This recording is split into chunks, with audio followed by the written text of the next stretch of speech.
wholesaler have approved the same between 10 p.m. to 7 a.m. whereas the official working hours as per excise department is 8 a.m. to 8 p.m. जो excise department है, ये जो आबकारी विभाग है, ये जब लाइसेंस देती है तो ये लाइसेंस को अपलोड करना, ये होलसेल के विषय को समझना, उनको लाइसेंस इत्यादि देना, इसका काम ये सुबह होना चाहिए जब सूरज सर के ऊपर हो।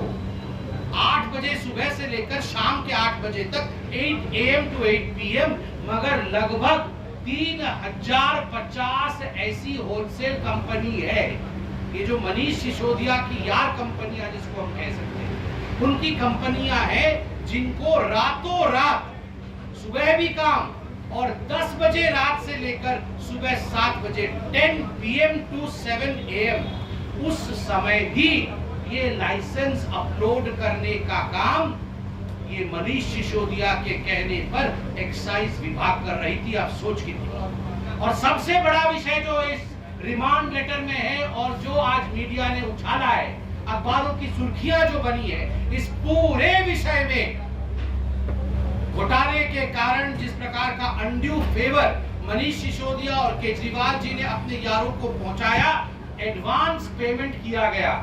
2 बिजनेसमैन गिरफ्तार हुए हैं और उनसे मालूम पड़ा है कि केवल 2 बिजनेसमैन से 100 करोड़ रुपए एडवांस पेमेंट लिया गया। 100 करोड़ रुपए एडवांस पेमेंट।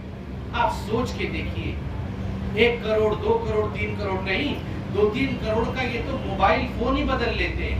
सिसोदिया जी क्या चाहते हैं?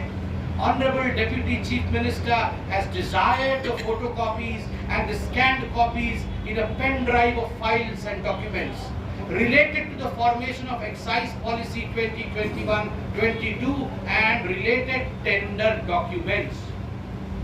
जब ये सारे फाइल्स एक्साइज पॉलिसी के, ये सारे फाइल्स जब सीबीआई के पास, ईडी के पास चले गए थे, जब एजेंसीज इनका जांच कर रही थी, तो क्या आवश्यकता थी कि मनीष सिसोदिया जी अपने ओएसडी के माध्यम से इन फाइल्स की प्रति मंगाए, वो भी पेन ड्राइव।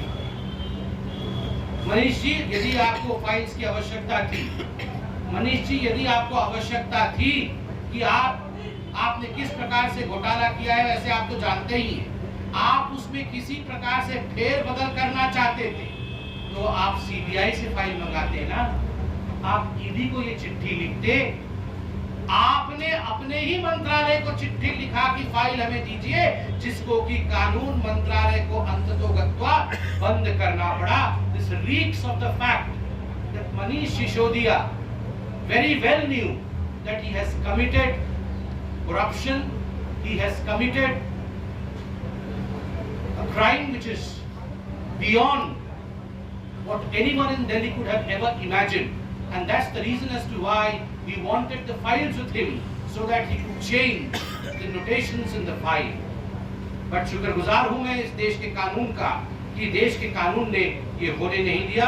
बंधुगण, बार-बार भारतीय जनता पार्टी दिल्ली प्रदेश ने ये सवाल उठाए थे कि आपने किस प्रकार होलसेलर्स को रिटेल में आने दिया, आपने किस प्रकार कार्टेल बनने दिया आबकारी नीति में, और ये पूरा का पूरा खेल इल्लीगल तरीके से कार्टेल बनाने का था। कार्टेल का मतलब एक समूह होता है, एक ग्रुप होता है, और इस ग्रुप का काम होता है अपनी बेनिफिट देखना और स्टेट को चूना लगाना, टोपी पहनाना।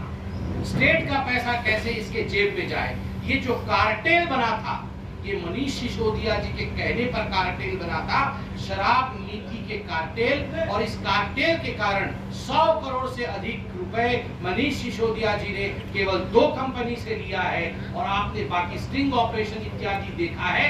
तो ये जो बहुत बड़ा घोटाला है,